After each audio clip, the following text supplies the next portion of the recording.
Are you a leader in customer success, pre-sales, professional services, support? Do you work behind the scenes and roll up your sleeves to make sure that customers are happy? Renew? Then this is for you. Welcome to the GSD Podcast. Welcome to the GSD Podcast. Getting it done. Services, success, and software. We'll talk with the pros that have been in the trenches, getting service teams off the ground, launching new types of groups to service customers, or running agencies that don't have a product attached to it. For the pros, by the pros. This is the GSD Podcast, and this is your host, Jeff Kushmerek.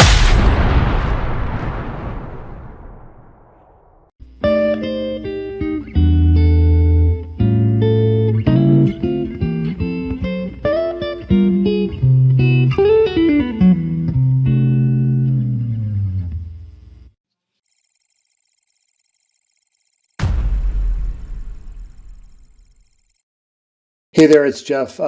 Thanks again for downloading this and listening to this interview.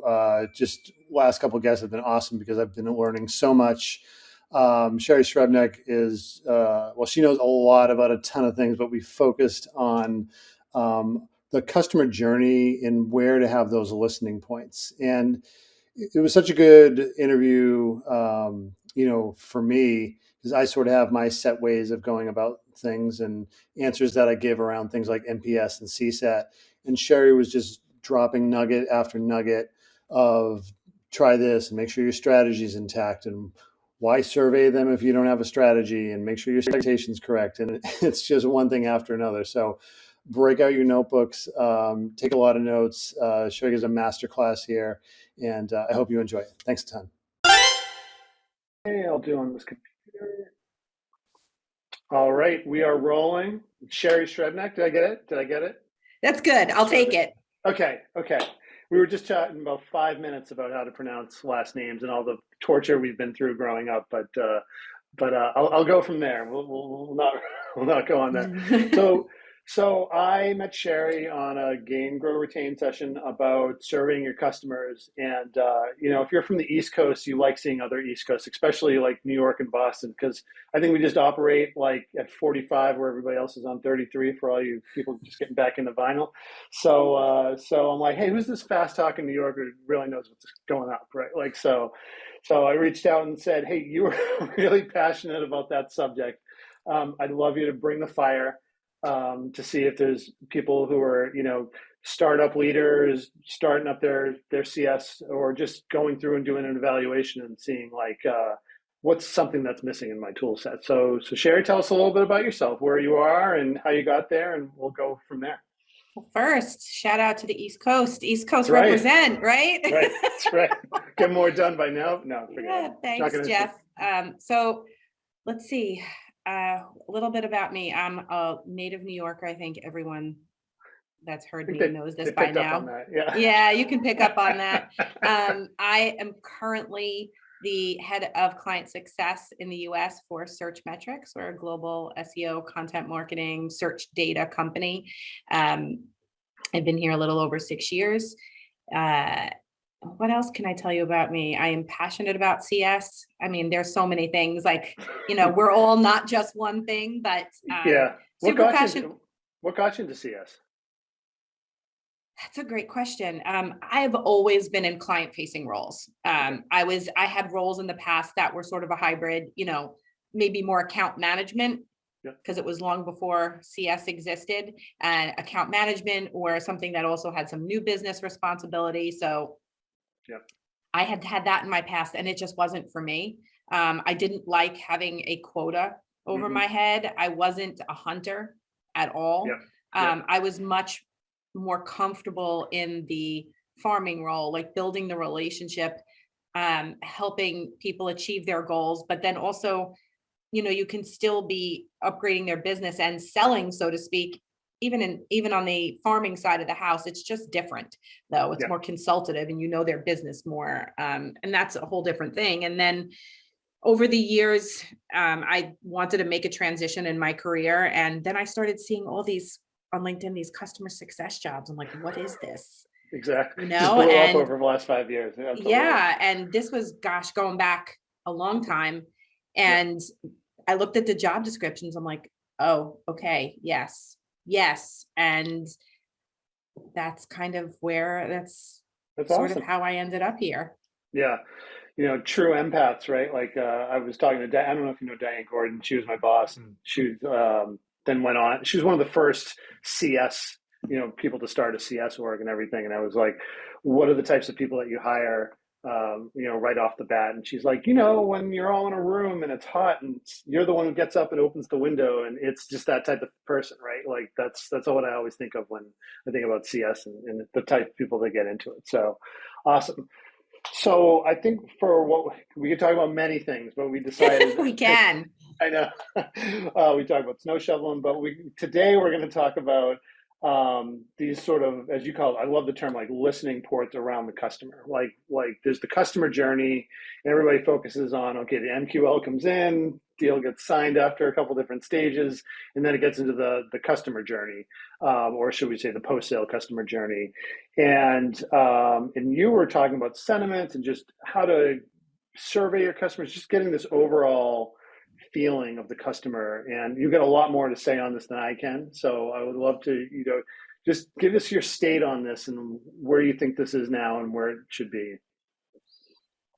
Well,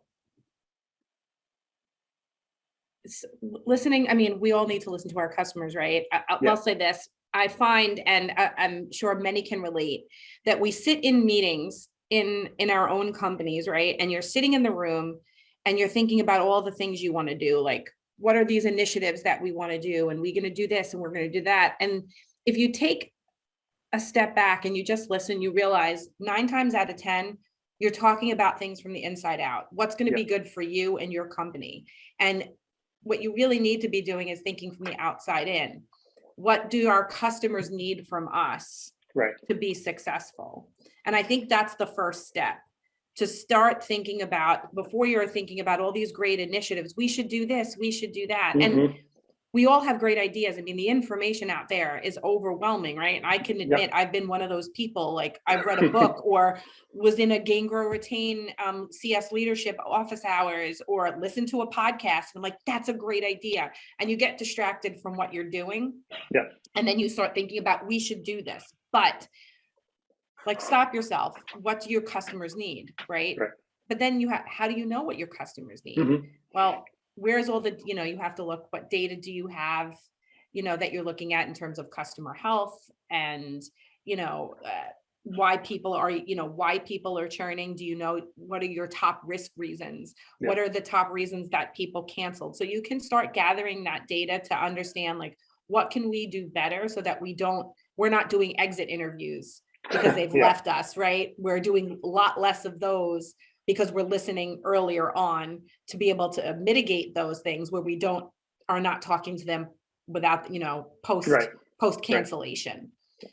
So I think that's the first part. Like, where do you even start, and how do you then even share that more broadly? Because it's not just something that customer success needs to look at. That data is going to be interesting and necessary for other folks that you work cross collaboratively with, such as marketing, your customer marketing team, your product team, your sales team, right? Like, that data is useful for everybody, and you have to be able to disseminate who gets what, and then you can start thinking about initiatives. Yeah. So that's the first thing.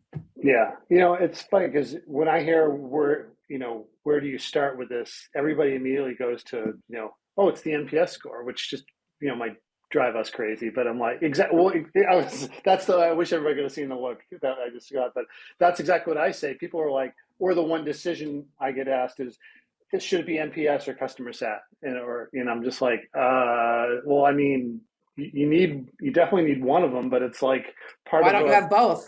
Or it's part of a portfolio strategy, and that's just one little bit of that. Treat your customers' sentiment like a investment portfolio. You need tons of different things. You just can't go all in on either CSM sentiment or NPS or customer sat. So, the place where I see this typically happening is you get people, they get onboarded and implemented, and then they're in their CSM's hands if they, if you've got a separate onboarding team. And then everybody's like, okay, well, let's just make sure we have our NPS and we're sending our NPS scores out. Now, if you came into a place and that's what they were doing, what would you immediately do to fix that situation? Well, let's talk about NPS for a second, because Absolutely. I'm not the biggest fan, but I do think it can be useful.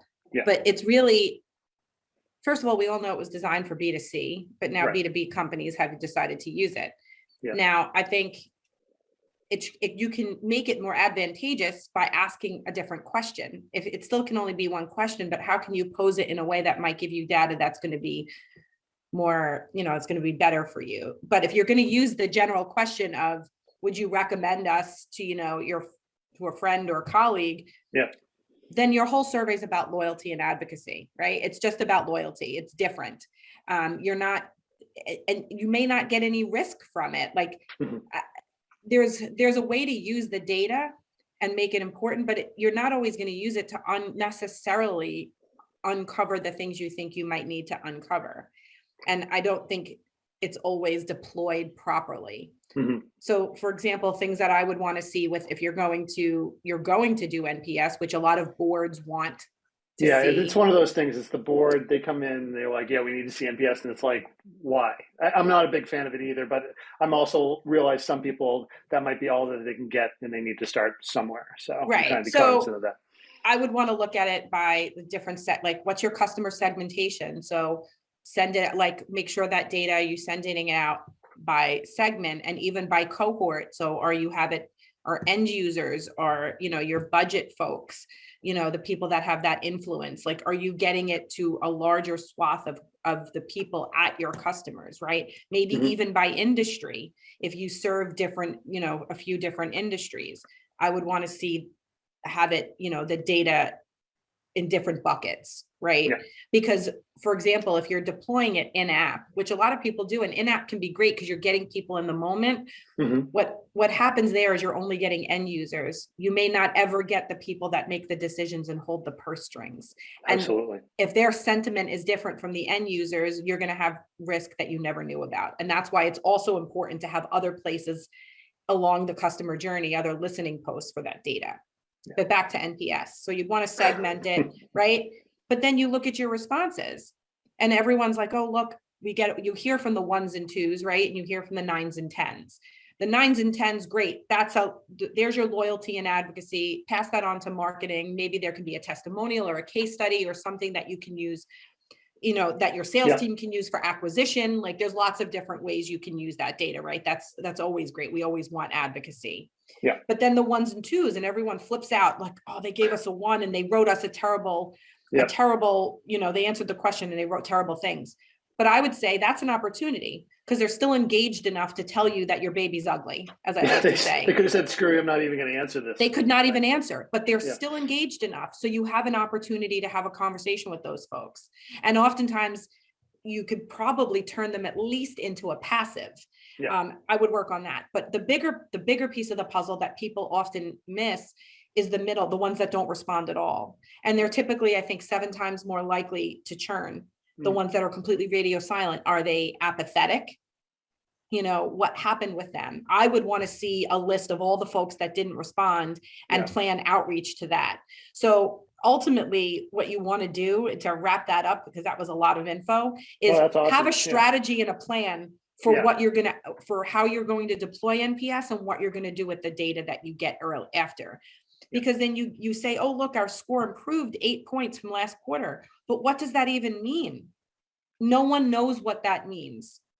So what can you do with the data? What intelligent information can you get and then use going forward, right?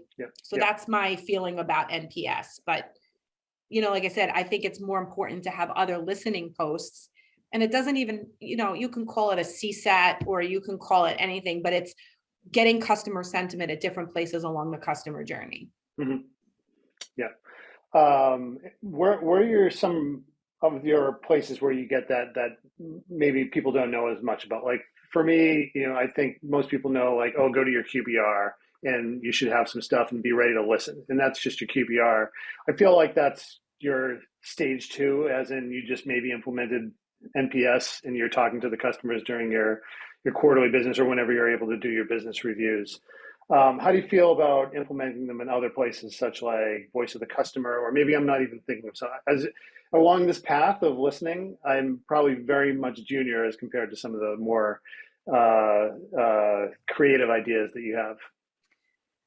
Well, I don't know that I'd want to talk about those things in the QBR specifically. I want to talk about like what your goals were, where we started, where we are, where we're going. Okay. I think that anything, if you're going to talk about sentiment or anything from that listening post, it should be a separate conversation. That's Okay. my opinion. Yeah. Unless it ties in directly to some of those things. Yeah. But I think the business review, whether it's quarterly, biannually, or even annually, I think it should be focused on the business and their business, right? So that's my opinion on that. Not to say that you can't do it. That's just how I feel about that in particular. The only time I think I have done that is when it got brought up from a business leader that's saying, like, I'm talking to my team and they're saying they're not getting the thing that they're expecting. And then after unplugging that string or pulling that string for a little while, people just need some retraining on some features and things like that. Sure. So, yeah. But that's a little different. You might hear that, and then we can talk about, maybe realigning on expectations and setting up a new joint success plan with milestones to help them. Like, where do they feel they may need help? This is great. We can do that. Let's focus on that, and we'll put a plan together so that we can hit those, make sure that they're, if you say 30 days, in the end of the 30 days, that'll be our goal so that they are able to leverage X and Y to do Z, right? So we can do that. But in terms of other listening posts, I think a great, two places that are off the top of my head and that I've tried to do before was like, say, post onboarding, or if your software requires implementation, it could be, and they might be two things, right? There's implementation and then there's onboarding. So you could do a survey, or some kind of, listening post at the end of implementation. How did they feel that went? And then post onboarding, right? What that looks like. That's important because there's a saying, the renewal starts at onboarding. Oh, that's in I have retention starts and implementation on every one of my slides. Exactly. So I think finding customer sentiment with every new customer that goes through that is incredibly important. What patterns are you seeing? Where can it be improved? Are you noticing things? Maybe there's a lack of maturity at certain customers that is their education pieces that need to happen. So I think that's incredibly important. Because you can find out a lot, because you always want to have a, end of onboarding review. You can, and then you create awareness. Hey, we're going to send this out. We'd love it for you to fill out this survey or, just this questionnaire for us. And it's a good baseline too, right? Like, here, now let's add value and keep adding value. Right. Do they need help in other places still? Like we finished onboarding and we might have met milestones, but you might have some folks that still need an extra hand on some things. So that's a great place to realign again and reset expectations for the path forward, and understand how they felt about the whole process. Again, is there places that we can improve? And you can use, if people respond and they give you something to work with, that's an open door. Hey, I saw that you responded X and Y, whether it was positive or not. Right. Would you have 20 minutes to jump on a call? I'd love to understand more about why you gave us that score or why you wrote those things. Because, this will help us. That's opportunities to continue to build the relationship, and maybe, iterate on processes and things that you have that could be better. Another great spot for a listening post is, midway through the relationship, let's say 6 months from whenever their contract starts. If it starts in February, you would do it in, say, August. Yep. So, to make that easier. But it shouldn't, it doesn't have anything to do with the renewal. So it shouldn't be too close. That's why 6 months is a good sweet spot. And just, get a pulse check on what the relationship's like.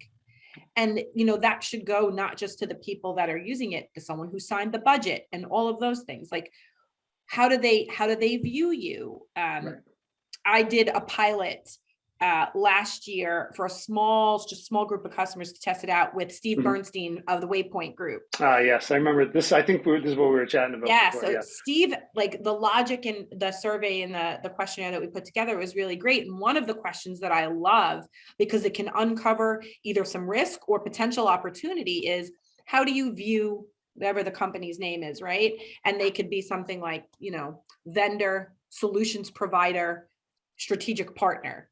How would you like to view them? Same option. So if someone says, hey, I see you as a solutions provider, but I'd love to see you as a strategic partner, you've got opportunity on your hands. Conversely, you can have someone that, is a budget holder that gives you, is not saying so great things and is kind of giving you some low scores. Well, you're still 6 months out from the renewal. That's a great way. You can get on the phone. I'd love to understand why you gave us that. Like, dig in a little bit deeper. So you've got opportunities, one potentially going, for an upgrade, or an upsell, and another one to potentially mitigate risk because you're far enough out from the renewal where, depending on the situation, you can save this if it's even worth saving. And I think so that listening post there to get a pulse check on the relationship, because your CSM can ask all the greatest questions in the world and you can have relationships, but it still sometimes might not be enough. And those listening posts will help you gain more information than you might have gained in a conversation. No, that's fantastic. That's fantastic. How do you feel about the sort of having some of these voice of the customer programs as an input into how your customer feels? I like them. They're just getting them together and doing it right is difficult. That's a good point. Yeah. We did something like this last year where it was very much product based, and voice of the customer, I think, is really all encompassing. So voice of the customer, like even the surveys or the questionnaires that I was just talking about, that falls under voice of the customer, right? Oh, that's a good point. Yeah, okay. So you can think about it. Voice of the customer, I think, is more all encompassing. It can be any place that you're deploying like a survey or a questionnaire to get that sentiment. It could be your NPS falls into that. And then if you're forming like small groups, like a customer council, or you're doing a bigger one, like a true CAB, like a customer advisory board, which is executive heavy and long-term vision heavy. And that's a little bit different. So, but all of those things I think fall under that umbrella. So for example, we did something here, was it last year? Like a council. Okay. Like some of our power users, we did it in each region about the product, like wanting to know, using like the jobs to be done framework. Absolutely. How do you use it today? How would you want to use it? What do you think's missing and why? Whiteboarding, like using other tools like Miro and things like that. Speaking my language, absolutely. It was really fantastic. Yeah. And it was great for product to hear directly from folks, and in a lot of cases it validated things that they were planning for the roadmap. So it helped them understand, okay, we're moving in the right direction. But it also helped them hear from different types of companies the challenges they're facing. There's a lot of similarity, and then some interesting different pieces. Yeah. But I think that they can be really valuable. But you have to do a couple of things. You have to have a true commitment to it. You have to have follow-up. You have to be able to close the loop on all of these things. I think people often, they grab this customer data, and whether it's from interviews or a council, and they're like, great, but you didn't close the loop. Customers aren't lab rats. They want to, and their time is valuable. So you need to make sure, like, how are you going? You're part of your strategy around any of these programs is how are you closing the loop? And what are you doing going forward to show them that you really listen to them? Right. Even if you can't implement things right away, it's still communication. So I think that was also a critical piece of any of these voice of the customer situations. Like, how are you closing the loop? Otherwise, they're like, exactly, like I have 15 vendors I'm dealing with. Great, I got another survey. I was working with a company, and they sent out at the end of every onboarding meeting, and then at every check-in, there was like rate us through 1 through 5. And they were like, no, we want to consistently see that. And I was like, well, and the question I asked them was, are they getting survey fatigue from this? And, are they just getting constantly surveyed and surveyed and surveyed? The interesting note on that is that they believed I don't recommend this for everybody, but since they started them from the beginning, as in we want to see how you feel about us from like the kickoff meeting through, that it just became this normal thing where they got an email, click 1 through 10 or 1 through 5, and that's what they got there. But I don't necessarily think I would go implement that today, but it seemed to be working for them. It's a data point, but I'd like to perhaps talk to others and see how they feel about that, because I see just tons and tons of survey fatigue and things like that. So if it's easy, perhaps where you can just click no 1 through 5 and then it's just off into the wilderness, I'm not, that might work. Well, I used to think survey fatigue can be real, but I think it's because it often isn't done properly. It's not just about closing the loop. It's also creating the awareness prior to it even happening, right? Like, are you educating your CSMs and getting buy-in from the people that we're sending it to, making them aware that it's coming, getting confirmation from them that they'll fill it out, explaining why. Even if they can send an email, like there can be communication that can come from the CSM saying, can I, explaining what it is. They can say, talk to them on a call. Can I get, can I get your participation in this? Will you, can you confirm? So I think a lot of it is also the pre-questionnaire or whatever it is. You have to have like that, like create that awareness.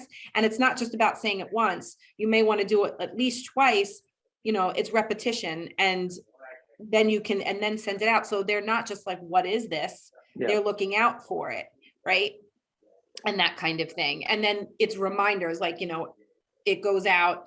Then a week later, you send a second reminder to those that haven't responded yet. You can send a final reminder, and that kind of thing. But so it's the communication. It's not just here's a survey, goodbye. It's right. There has to be an entire plan and strategy about how this is going to be deployed. Yeah, right. And having that strategy around it.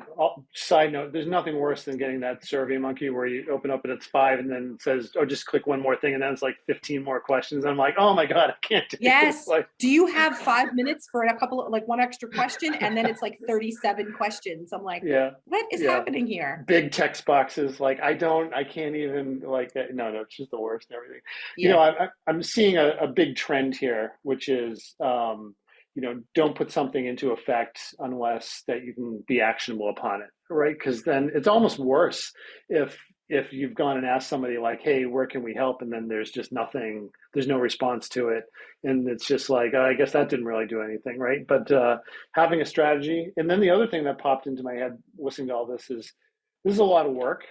And this is, but it should be done. And this is also why people need to make sure that their CSMs aren't like doing support calls and chasing bugs down, and unless it's necessary, right? It's that if you want to maintain these customers and drive customers to growth and renewal, you have to give your teams adequate time enough to be able to work on strategies like this as well too. Sure. I mean, and like I said, it's customer success.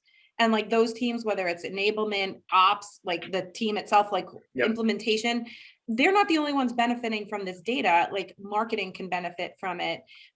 Sales, like say you find something, and you have a questionnaire post implementation and post onboarding, like maybe there's something the implementation team has to know, or maybe there were some things said in the pre-sales cycle that, sales that's making it more difficult for people on the post-sale sides of the house. I'm making that up because that never happens. No, sure. Never. Are you happens. telling me that sales oversells sometimes? Come on now. I would never say that. Okay, just making sure. I don't want any of my sales friends to get upset with me. No, but like that can help sales, right? It can help. What do you know? Like from marketing, do you have data that are we finding that executives and that relationship, there's things that they're not aware of, like, okay, customer marketing, what can they be putting out to the people that may not be using the software, but are the budget holders and should know more about, right? Like there are lots of different things in other departments. If it's product related, well, then of course product needs that information. So CS really kind of sits in the driver's seat for all of this. They may be the ones with the strategy and deploying it, but they have valuable information to share with other leaders in the organization. No, that's great. That's great. I think we went in deep here pretty good. So, and as we say, try and keep this around the half hour. So I like to close these out with a little questionnaire around what was your big COVID hobby? Are you a bread baker? Is that what I'm getting I at did with this? not bake. I did not. My kitchen is too small. Wine was a hobby. Okay, there's nothing wrong with that. Let's Day see. drinking. Aaron Thompson, I think we're mutual friends. He said day drinking was his Zoom hobby. Was Wine his was a hobby. yeah So it's funny. I'll tell a very quick story about that. Like yeah when we first got locked down and right beforehand, like yeah before things, like we knew it was imminent, like things weren't closing like yet, February like March, 2020. like Oh, days March. Okay, before. yeah. I went to the store. I was like, you know what? I should run to the liquor store and just grab like a bottle or two of wine.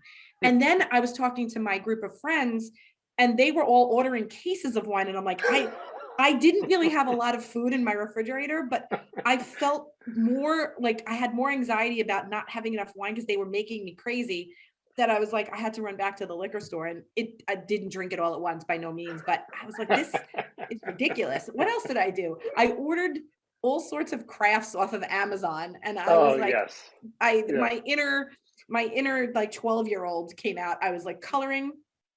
yep, yep. I bought like some, like I said, I was doing all different crafts, like stupid stuff. Like I was anything. Here's a watercolor thing. Yeah. I organized. I cleaned my apartment and organized like to the point where I was like, I can't find anything now. You need an Evernote file that tells which folder has all the different things in it. I over organized to the point where now I was like, I organized myself right out of my own apartment. I don't know where anything is. That's awesome. It's awesome. Well, Shari, I'm going to we're going to just wrap up, but I'll end this out. But thanks so much. Any last tips or any advice for, startup CS people around these topics that we discussed? Drink wine. Drink wine. Yeah, that's definitely always advice. It's tip number one. These things are tough. But I would say getting buy-in, always the way you're going to get buy-in to do something like this and really done right and invest in a company like using Waypoint Group or something like that.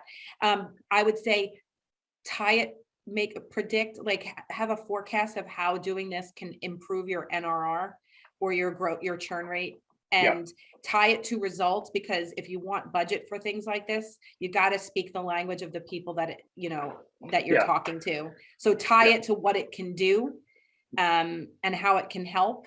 And you can also do that with your other cross-departmental leaders on how it can help them. So you have you go into your CFO rolling deep with your people behind you. You got to talk money statistics. And yes, when you go into I've always called it, and now it's back in popular again, I've always called those meetings a game of Survivor. You walk into exec staff and you're like, I need this money for this surveying tool. And everybody, if there's 10 people and you've got 5 or 6 on your side, you're good to go, right? Like you just get that CFO's on board, sales is on board, marketing. Yeah, absolutely. That's great advice. That would be my advice on, and obviously it's a forecast, it's a prediction, but if you can tie that to revenue and the improvements and what your team is doing, then you'll have a better chance of getting support for that. And don't be scared to do that, because it should work. It's not a guess. Like if you do this correctly, you can positively impact growth and retention. Absolutely. 100%. Awesome. Well, thanks so much. Let me put you on pause just to wrap up, and let me just hit that.